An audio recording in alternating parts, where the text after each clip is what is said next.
Is this us? Are we Yes. live? Can you see? Can you Think see? we're Is good? it public? Just ask me whether public. Come closer.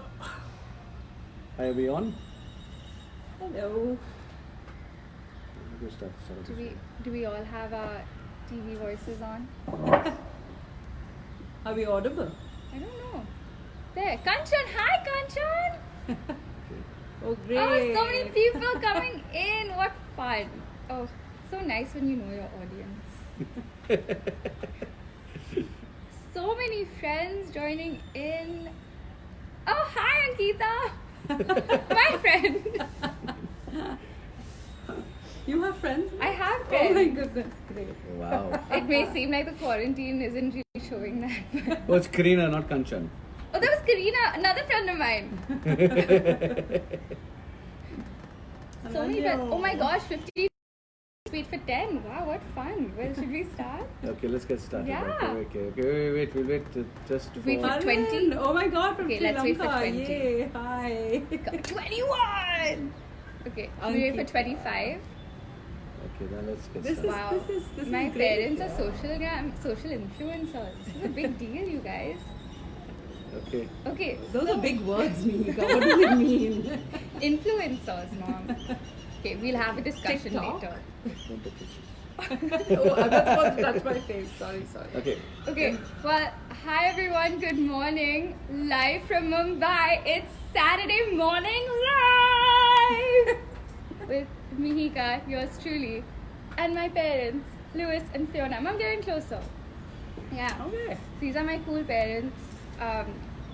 They kind of give me a crisis thinking about how I have to live life because they're just taking charge of whatever they've been given.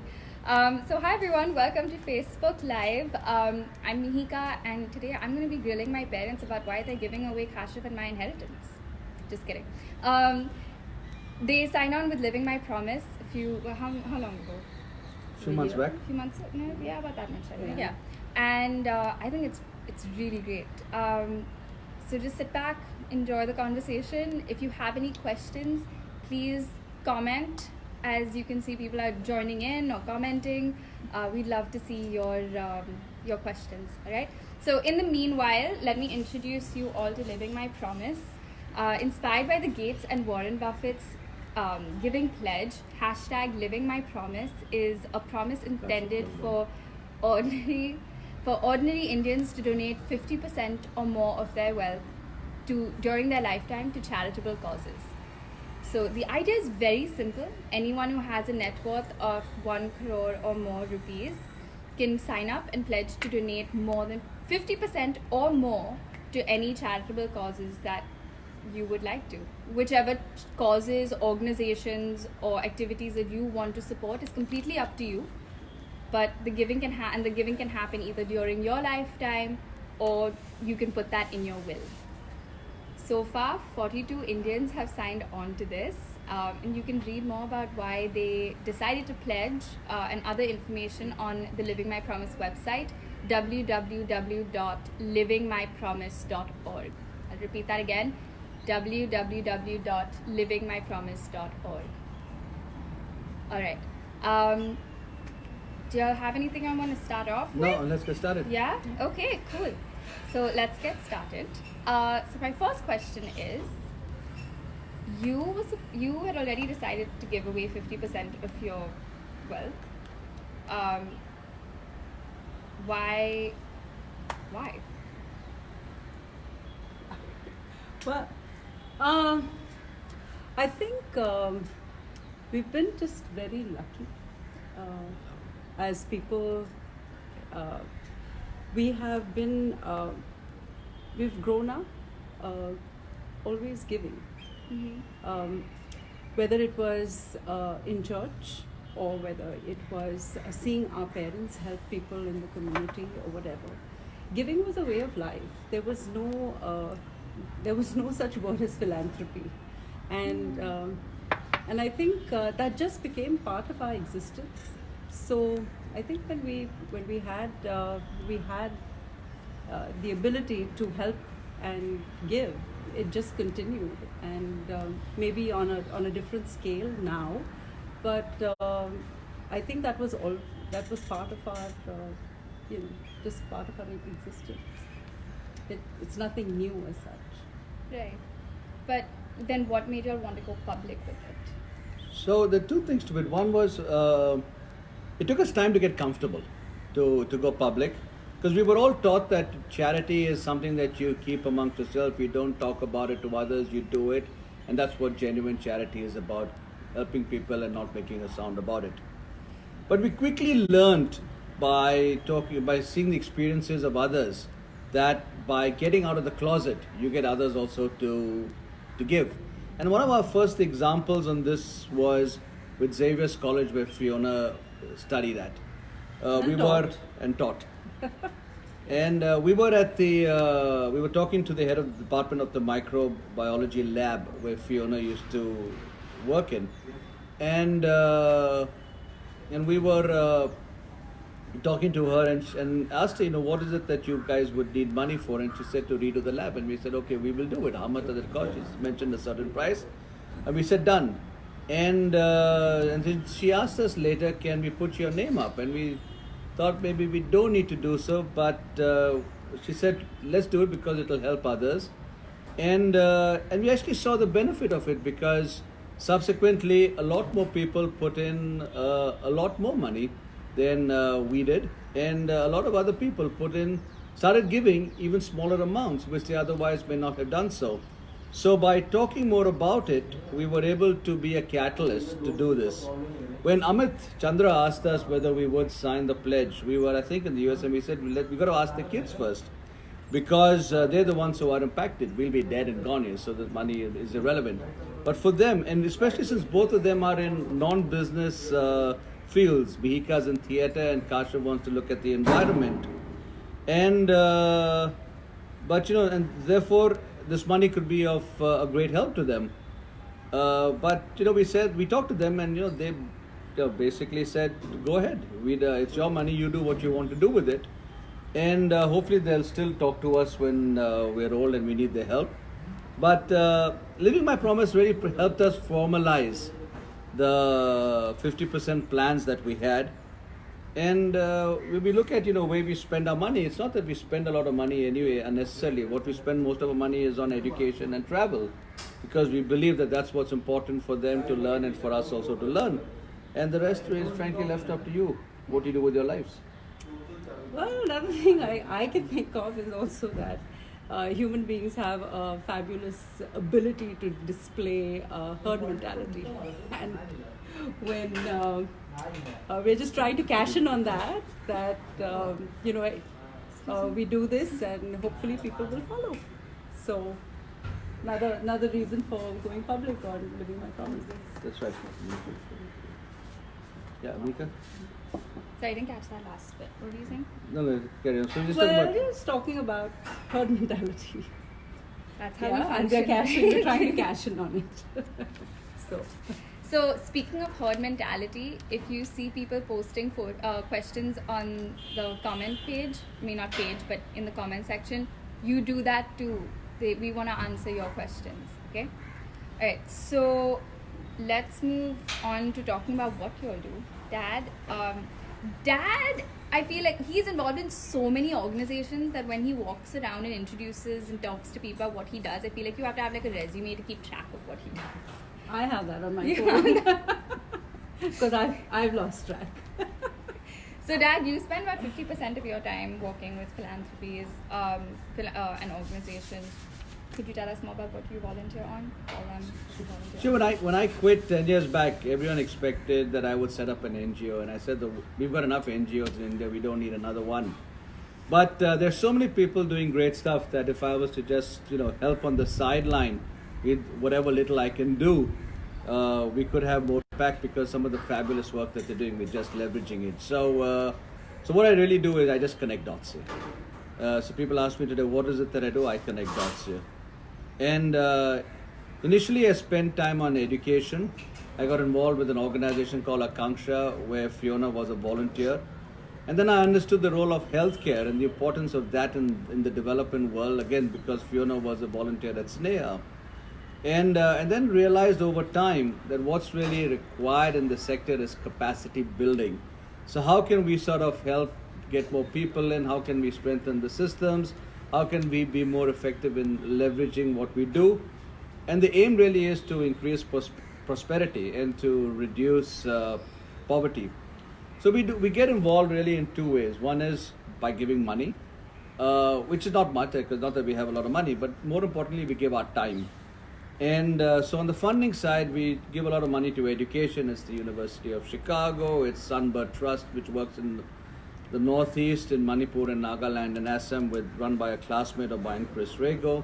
17,000 Feet Foundation, which is run by the Sahus, and they do fabulous work in the frontier villages of Ladakh. Seeds of Awareness, which Fiona and Shalaka are involved with, working with adolescent kids. And then the Indian School of Public Policy, which we'll talk about a little bit more. In terms of time, there are really 4 organizations where I spend most of my time. One is the Center for Civil Society. It's a think tank which I chair. It's 20 years old, set up by a guy called Parth Shah. And we promote the ideas of economic freedom, choice, competition, accountability. We do a lot of work on education on the regulatory front, and also working on ease of doing business. And we started the National Independent Schools Alliance, which is the largest network of independent schools, which is really to promote the budget schools across the country. We work on the Indian School of Public Policy, which we started. And we also work on ease of doing business in Delhi, where we worked with the government in how do we improve business practices to make it easier at the micro level. We also work, for example, on making bamboo treated as a grass and not as a tree. This way people can make a livelihood from it. And we were involved in starting the Street Vendors Act in Rajasthan. It then became a national bill. The second organization I'm involved with is Koro, which is about 30 years old, run by Sujata and a fabulous bunch of people from the community, where we train grassroots leaders. About 70% of the 1,300 leaders that we've trained are from backward communities. About 70% are women, and about 40% are from, I've only studied up to primary school. We work a lot on women empowerment, and it's taught me actually how to relook at the way management and leadership is done, as well as the role of incentives in getting people to do stuff. The third is a mentoring program called Take Charge, which we started about 5 years back. I co-founded it with a bunch of friends. Fiona also was involved with it when we started, as well as now. And we mentor Catholic youth from the age of 16 to 24. And the aim really is to make them aspire to do more than they currently aspire to do. We work on 4 pillars. One, teaching them how to build a relationship of trust with an adult who they have no real need to be in touch with. Secondly, helping them on developing their social skills and other areas of help that they may need. Third is helping them focus on whatever they do, they got to, or want to do, they got to do it with excellence. And fourth is career choices, helping them with that. We're actually excited that there's this college in London which is wanting to work with us on our protocols about what we've done over here in Mumbai as a small group of people. And also there's an organization in Coorg which is working on how do we help the youth over there, and they're also been using our protocols. So we're actually excited, and we got this great bunch of people, volunteers, most of them, who are giving their time to be able to help that. And the fourth is the Indian School of Public Policy, which I'm a co-founder. We started it last year, and it's the first Indian school of public policy focused on design and management of institutions and rules that govern society. We have a great academic advisory council. We have a great faculty. Our tutors are also great leaders in their field, and our scholars are a bunch of people who are just fabulous. And we've got great support from philanthropy. So that's what I keep myself busy with. See, I told you need a full tracking record to keep up with that. So one thing that I don't, you know how like people say Beyonce has 24 hours in the day, you can do anything that you set your mind to. I feel as that goes for mom and dad, because the amount that they accomplish in 24 hours is incomparable to what I can accomplish. So it's. Well, you can start with simple ways, I can start. I started by downloading Google Calendar and putting my entire life on it. That's so right. I am heading in your direction. And making others do it. Yes, exactly. All right. So, one thing that Dad told me early on was that you're not going to have one career in your life. You're going to have multiple careers, at least like 5, which terrified me because I was trying to figure out what I'd do for a single job in one career. But it's so true. And I think mom and dad, but mom especially has been a true example of that, because over these decades, she is. But over these decades, she's gone from being a student, obviously, to getting her PhD in microbiology, to then joining music, having that be a large chapter of her life, moving on to philanthropies and the social sector, exploring so many options, now doing reproductive health biology. It's incredible. So, like, Dad does 50% of his time. Mom, I think, moved into 100% of your time, works with these organizations. So, can you tell us about what you do? Sure. I'm also just going to shift this a little bit because, the stars are here. Okay, so nothing was really planned. Everything really worked out very organically, and I think I'm feel like a jack of all trades but master of really none. However, dipping your fingers into different things basically gave you a focus in 2 ways. One is that you actually go and get involved, and you experience what exactly you want to do, and then if you like it, you go ahead and you fund it. Yeah. Right. So I think I found that very early on, I found that teaching was my passion, and I think whatever my path kind of traversed, it fitted into what I was passionate about, and that was teaching. Right? And let me tell you, she is a great teacher. Okay, Max, you're still not going to get around making your bed, doing your chores in the house. And all the fighting and screaming when you were a student in school.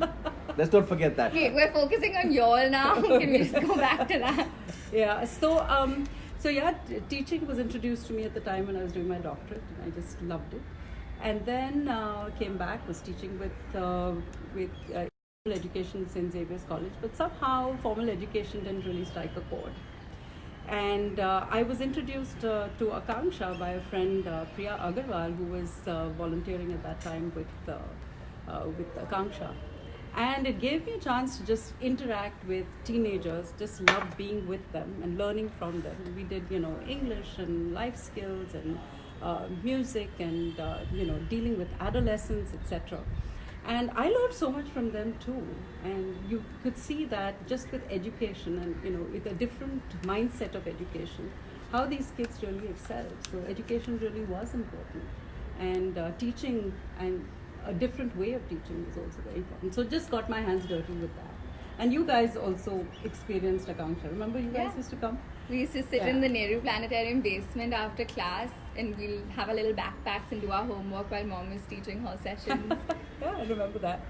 So, and having done all this, I think we talked a lot on the dinner table. Yeah.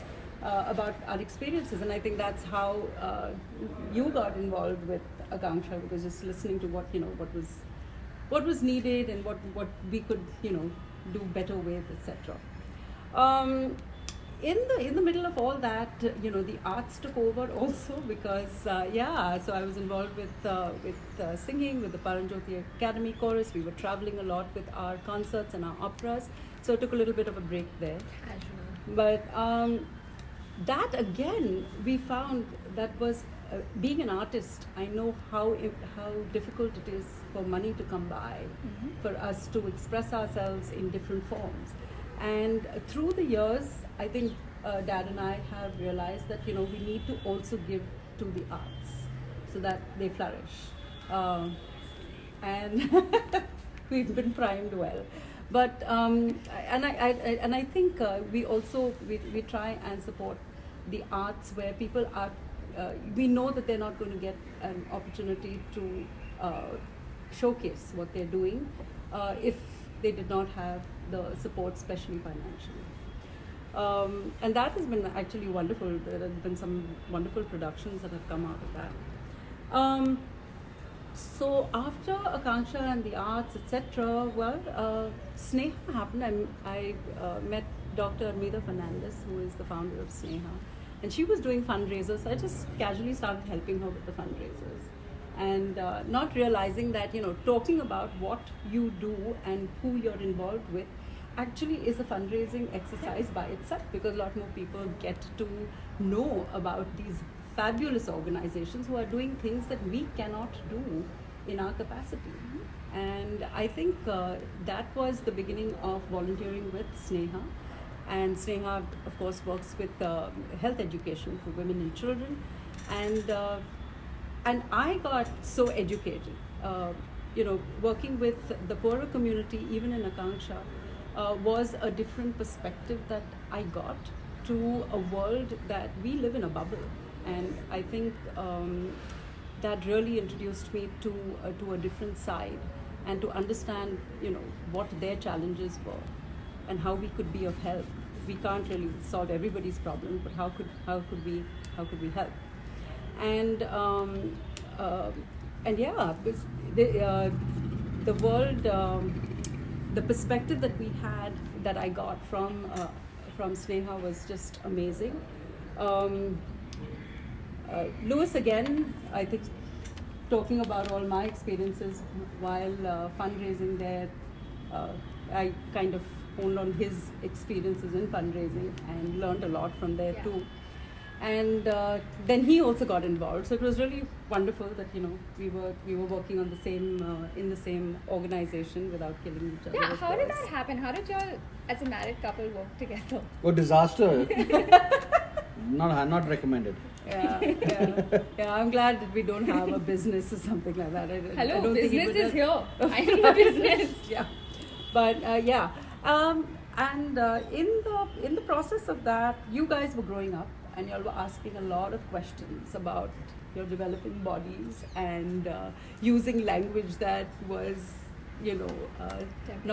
taboo, not accepted, and I tried to explain to you as best I could in terms of age appropriate information, which I hope has not scarred you all for the rest of your lives. I mean, I'm not scarred. I think everyone around me is scarred, because for me, like, talking about sexual health is just now common dinner place conversation, because like we would be talking, like, I remember at one point Kashif and Mom had this competition about who had more complicated words, like scientific words from Mom or Harry Potter spells from Kashif. It was just like dinner time conversation. Yeah. But no, like, honestly, one of my favorite experiences with Mom, one of my coolest experiences, and Mom and I have like done some really cool things together, but the coolest experience is when I was 10 years old and I woke up. Oh! Just Okay. Sorry about that. It was such a traumatic thing.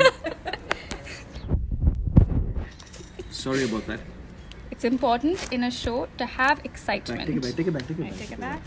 All right, we good? Okay. Yeah. Yeah, okay. Mom, You scared everybody. all right, we're back, everyone. Okay, no, but like what I was saying was that Sorry about that. One second, give that. One second. This 1 second. 1 second. No. 1 second. It's just gone jammed over here. That's why. Okay, we hopefully are. Amit has said we'll stop beating Louis. Thanks, Amit, for the support. You. Okay, we're back. Okay, we're back over here. 1 second. Okay, wait. We need a technical crew here. Okay. I don't know how Trevor, Noah, and Jimmy Kimmel are 1 doing it at second. home. Okay, wait. Why do you guys? Yeah. Okay. Okay, well, what I was saying was that, one of my favorite experiences was Mom giving me the talk when I was 10 years old, and I woke up in the morning, and instead of like a good morning, Mihika, how are you? I was presented with her PhD textbook and about how sex works.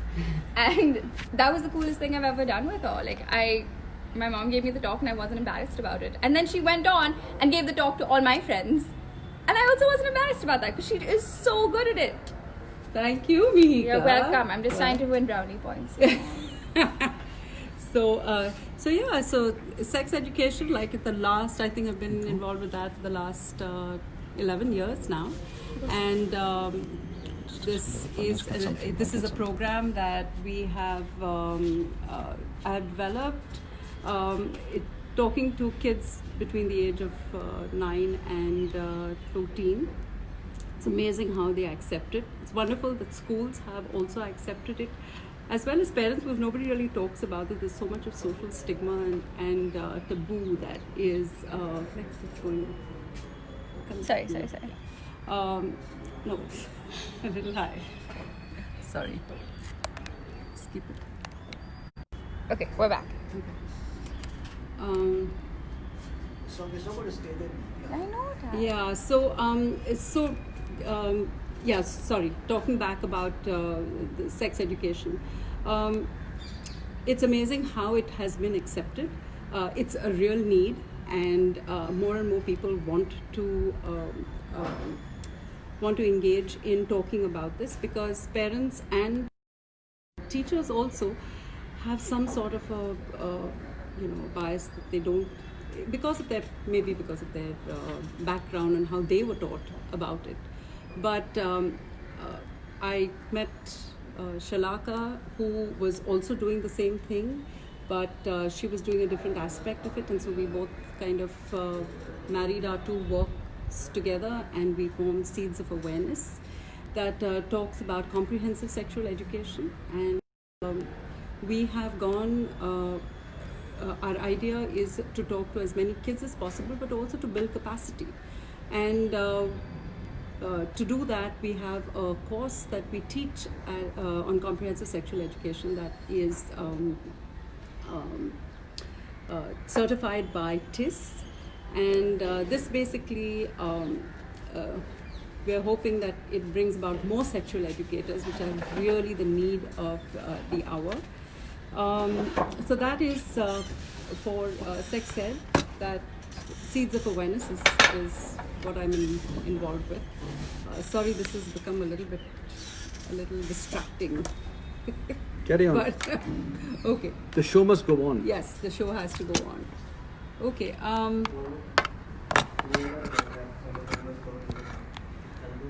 Okay, carry on. We've also taken the sex education to Ladakh, as well as to the Northeast.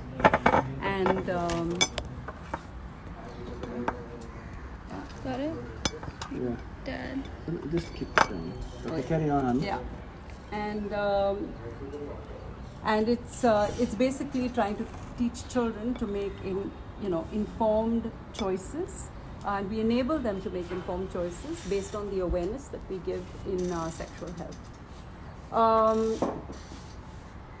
The other organization that I think I'm also involved with is, not I think, but I am, is 17,000 Feet Foundation. And we work in Ladakh, as Lois mentioned, started by this amazingly inspiring couple, Sujata Sahu and Sandeep Sahu. And what is inspiring is the fact that they chose to work in remote areas of Ladakh and transform frontier villages. And the way in which it was taken forward is through strengthening the education system. There was a lot of migration of the villagers in search of good education, private education, to the cities. And I think we were able to achieve that through strengthening the library system and a reading program. We've got DigiLabs, and we've had infrastructure development there in terms of furniture and playgrounds, etc. And so now the villagers are suddenly feeling they're being cared for, and we're seeing a reverse migration actually after 8 years, which is just incredible. And the fact that the government now, the new UT government, wants to actually involve us in planning their education policy. So I think what more could you ask, when you're involved at the grassroots level in stuff like that? Yeah. So, yep. You want to ask them what their reaction was when we told them? Why don't we take some public questions let's first? take them. Okay. Yeah? Okay, so from Pooja Das Sarkar. Why is it that people start thinking about altruism after they've made their money? I think philanthropy is great and what you're doing is amazing, but I feel we should also encourage young people to enter the development sector without the stigma of being a jhola wala or doing charity. I'm asking how parents can encourage that as well, support people who want to do this at a younger age. Actually, could I say something? Okay. Yeah, sure.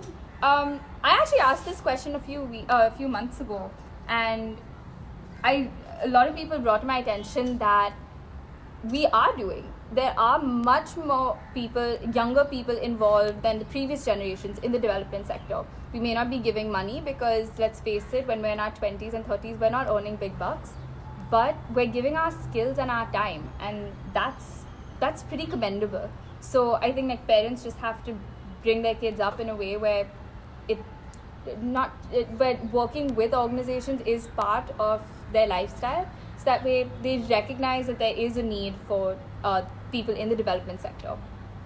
I think I would like to add there that I think parents play a big role in this, in terms of when you do it as part of your existence and you don't make it a big deal that you have to go out and actually do this and making.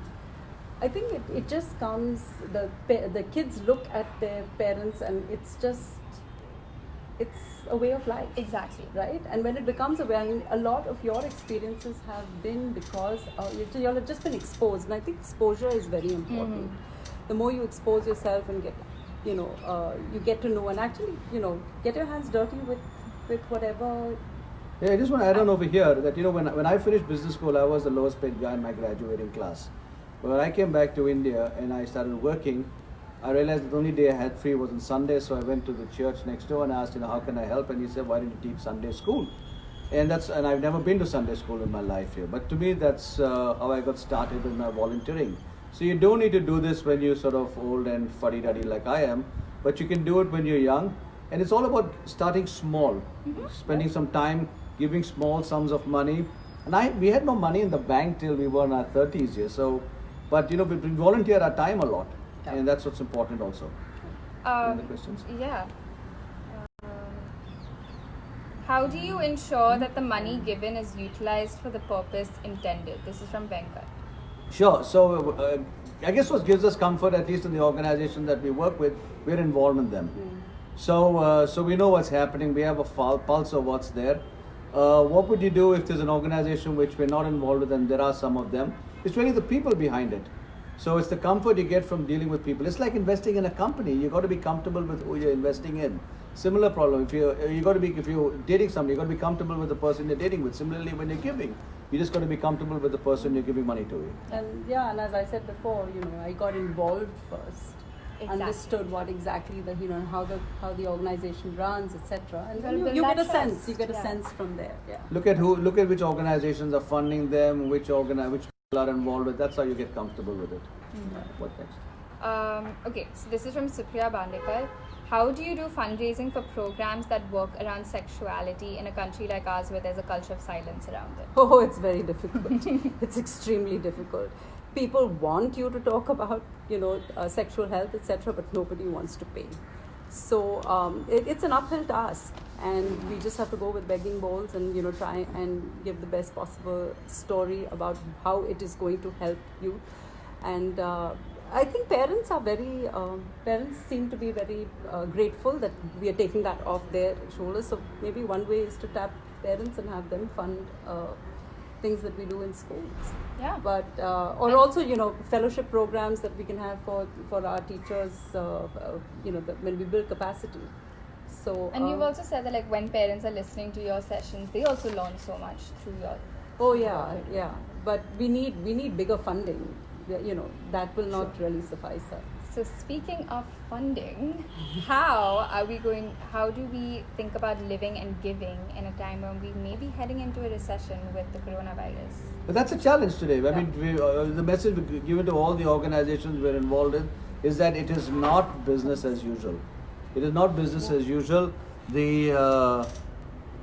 As you can see, I'm getting bullied a lot by both Just sides. come a here. little this side because she cannot. It's okay. Yeah. Yeah, I'm not. And and I think it's going to be tough. It's going to be a tough environment. So people need to figure out how to control costs, how to focus on what you want to do, focus on the essential things, give up on the stuff that are nice to do but not critical.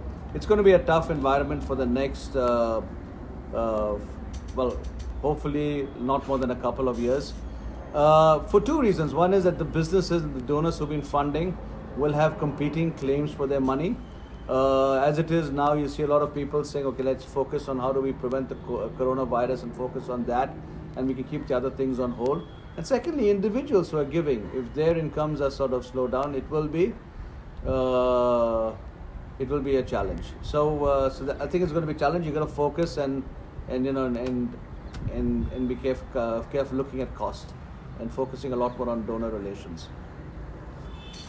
Also, we were talking about like spending power, right? Like when about like how you need to support small businesses and just help each other who like the unorganized sector, and how to help them move through this coronavirus issue. Sure. So actually, it's an interesting time now when with all this talk of COVID-19 and the coronavirus. What can we do? And we've been asked this question a lot, and we've also discussed it internally even within Living My Promise and others. So one is to help the communities around you. For example, the drivers and the domestic staff you have. Why do they need to come to work and run the risk of getting infected along the way? Let them work at home. Let them stay at home rather, and pay them their full wages. Don't bargain with the street vendor and other people. They're struggling to make a living. If you can afford to do so, let them pay them a little bit more. Figure out the elderly people in your building. They're scared about what's happening. They've been told that they're the highest risk group. How can you help them with their shopping and their mails or any other bills that they need to get paid? Work like this morning, Mika organized for the security staff in our building a session on how to be safe. She had one of her friends, Shreya, come down, and her technical transport manager, Satvik, come over here and actually do a session, half-an-hour session with the security staff and what is proper hygiene, etc. And then the last thing which we can do as a community is also quarantine. I think it's just ridiculous the stories we read about how people are lying when they come down from the overseas on their form because they don't want to be quarantined. I think that's dangerous and that's unethical and immoral. And also scrap the parties. We're now having. We're at home. You think that you have free time to. It's socialize. not a holiday. Yeah. So people need to have that discipline of that, because if we don't have it, the next couple of weeks are so critical for India that we need to be able to cut down on this and keep a distance from each other further than what we are today at the moment. But that's something important. What else can we do with helping people beyond our community? Because a lot of the people who are hit are the ones who are daily wage earners, the cab drivers, the people working as security staff in a movie theater company which is shut down, etc. And they possibly are not getting any income over there. So we're talking to organizations like MyLab and Give India as to can we create platforms over there where people can give money to a curated bunch of people who can ensure that the beneficiaries get it. We're talking to Apna Laya about how can we give cash to those people who need the cash. Also, I had a long chat with the staff yesterday, and they suggested that we can give people who are impacted by this, we can give them food, sanitizers, masks, etc. And because we did a similar exercise when there were the riots in Mumbai. So instead of giving people cash, we can give them all the stuff. So we will be getting out to you. This is work in progress. Look out for our social, the social media outreach that we do on Living My Promise and other sites. And we will be posting details about how you can help people in this time of deep stress. Also, I think adding to what you're saying, if you live in communities that have ALMs, which are what bodies are there? What is ALM? The local bodies for the streets. Yeah, the local management bodies for the street. And you know your community the best, and you know who is down your road and who really needs the money, etc. That is one way in which you can do it yourself. Also, there are, I think, religious institutions that are helping the poorer communities, not necessarily only people of their own faith.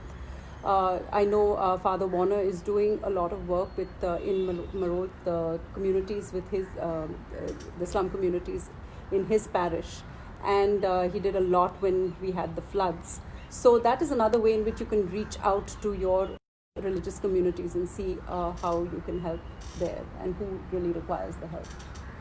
So Any other questions? Yeah, one last one. It's from Vikram V. Good points. Maybe a view on giving at different stages of life: young, middle-aged, last decade of work, retired age bands, and what quantum at different bands. that's your I think capacity, we've- right? Yeah, we've talked about that before, yeah, right? yeah. I think it depends on your capacity at that time and what you can give. So at different times you give different things. So yeah. But having spoken about that, Mitz, I just want to ask you, with all this, when you heard that we were giving 50%, etc. I mean, we came up with a number kind of thing. What was your reaction to that? I was horrified. I was so Speak upset. louder. I didn't talk to them for 2 weeks. No, I'm just kidding. Okay, so no, I'm just kidding. Really? No. Oh gosh. No, I know we grew up completely unaware of our socioeconomics. I think Kashif and I were very happy to just have two parents who loved us and made us laugh, and obviously like shouted at us and made us do chores and all that like normal parents. The word inheritance only came up recently when y'all were making your wills, right?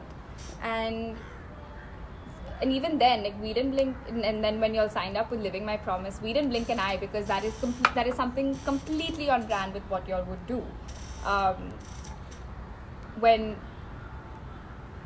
it's your hard-earned money at the end of the day, what y'all decide to do with that money is completely up to you. We're very grateful that we have the opportunity to benefit from it in certain ways, but at the end of the day, when we're adults, I mean, I'm an adult, Kashif's an adult, now we have to learn to fend for ourselves. And inheritance for us is inheriting the soft skills and lessons that y'all have taught us. It's not so much about the money, because money will come and go, but values stay. Wow. Wow. That's right. Hey, So we did good. You've done something good. But it's really interesting to see your reaction, because we've seen so many families where people are fighting with each other for inheritance of something which Yeah. they really never worked for. They just And the believe. thing is, you can't take that money with you to the grave. Exactly. So you might as well give it to somebody who can put use to it. Right? Exactly. And one thing is, I'm a very lazy person. If I'm not given how much I think I deserve, I'm not going to go to the court and fight for this, because I'm just too tired and lazy to do anything. But two, I'm really proud to be their kid. And for me, they've always brought us up saying, do what makes you happy, and the work will come. And likewise, I come home and I see the passion in your eyes as you all talk about what you all do and what you all are involved with and all the latest updates and all that. And if those organizations bring such fire to you, who am I to say where your money goes? Okay, Venkat asked a question to you. Yes, What are the three Venkat. things that you've learned from your parents? Oh God.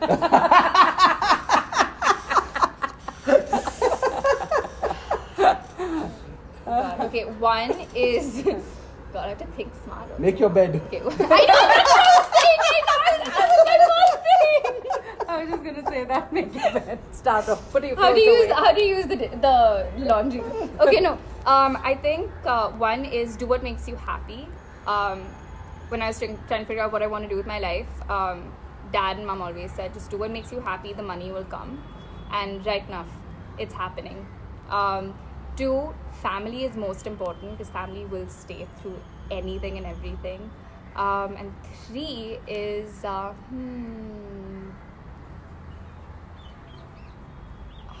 what is three? I The think third thing you've learned is that your parents are just awesome people. no, they are. See, they give me a quarter life crisis. So I'm like, what do I do right now to make sure that my life lands up like this in 2 years? No, I think the third is just be present and just let things go. Go with the flow. Things happen for a reason. As Dad says, shit happens. Things will happen for a reason, and you just have to make lemons out of lemonade then. Okay. That's- Do we need to that's that. continue, or should we do something more? Or No, I think that's what I have. Is More there? questions? I think the ending question would be, Do you think anybody could sign up for Living My Promise? Do you think socioeconomics has a limit?